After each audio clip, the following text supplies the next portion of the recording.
After 8 long years, God of War has made its return to the PlayStation console, and Kratos looks burly AF. Kratos has finally decided to settle down with a wife and kid. And if you include the other wife and daughter Kratos has embedded in his skin, it's one big happy family. That happiness lasts but 30 seconds until you find out his wife Faye has passed away. Now taking place in the realms of Norse mythology, he and his son Atreus set forth on a journey to the tallest peak in all 9 realms to spread Faye's ashes, fulfilling her final wish. So here are our 5 tips to help you along this journey. Tip number 1, third eye. Understandably, the inhabitants of the 9 realms aren't too keen to having a demigod godslayer in their realm, making foes out of many. These enemies can come in bunches and don't hold back. You can easily be blindsided by these enemies if you're not careful. However, utilizing Kratos' enemy indicator can save you in these situations. When multiple enemies are surrounding Kratos, an aura will appear around his waist. This aura points to nearby enemies and can act like a third eye when focusing on one foe. The aura lights yellow when an enemy is near, but will turn red when they're making a physical attack, telling Kratos to evade or block quickly. When an enemy is attacking with a projectile, the aura will light purple in the direction of the projectile.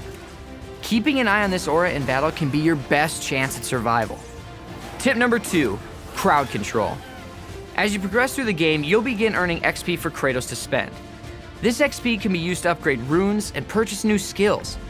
Many of these skills have an AoE, or area of effect, meaning anyone who is in close proximity to the attack will be damaged from it. Sadly, enemies aren't normally grouped together when entering battle. This is where crowd control comes in. Rather than attempting to take these enemies out one by one and risk being blindsided, you can evade their attacks and kite them closer to other enemies. Once a few enemies have been grouped together, you can now unleash a well-placed AoE attack, damaging all of the grouped enemies at once and reducing your risk of being flanked. And nobody likes being flanked, so group them up and take them down. Tip number 3, boomerangs. As we learned from previous God of War titles, gods can fall, and this includes Kratos. Some enemies are just downright strong, especially when taking on realm tears, which can bring out some of the hardest enemies, and many of them can take you down in just one hit.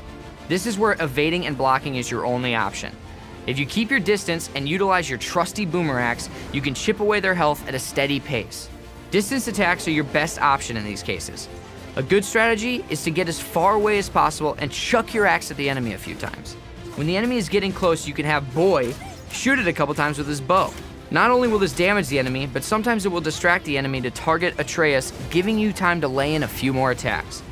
And don't worry about your boy. He's a quarter god after all. Tip number 4, cliffs and you. God of War has some beautiful areas to admire. The developers did an amazing job creating skyboxes and making the environment feel so full of life. Peering out from the high cliffs can be a sight to see. Plus, these cliffs also make for a great death pit to easily defeat difficult enemies. When battling, you're bound to face enemies with higher defense or multiple health bars. These enemies can be time-consuming to take out and become quite the hassle to fight. However, if you're lucky enough to have a ledge nearby, then you have a much easier option for defeating them. Rather than trying to take them out with brute force, you can instead kite the enemy to the ledge. After a few well-placed hits, you'll be able to knock them off that edge, killing them instantly and saving you a ton of time. Tip number 5, off the beaten path. One of the many things God of War does right is that it rewards the players for exploring the realms. There are many branching paths away from the main objective that are worth traversing, so when you're in a new area, take a look around before progressing. By exploring the world, you can find valuable supplies that can be used for crafting and upgrading equipment. You can find tears to close, spirits to save, lore to discover, and even puzzles that can reward you with equipment and other goodies. But be careful, these paths aren't always easy to get through. It may be best to come back late game when Kratos and the boy are a bit more skillful to better tackle the enemies that guard these areas. In an era dominated by multiplayer games, it is a breath of fresh air to play the strong single-player narrative that God of War offers. It does a brilliant job of modernizing itself while keeping remnants of its hack-and-slash origins. This game is a masterpiece inside and out.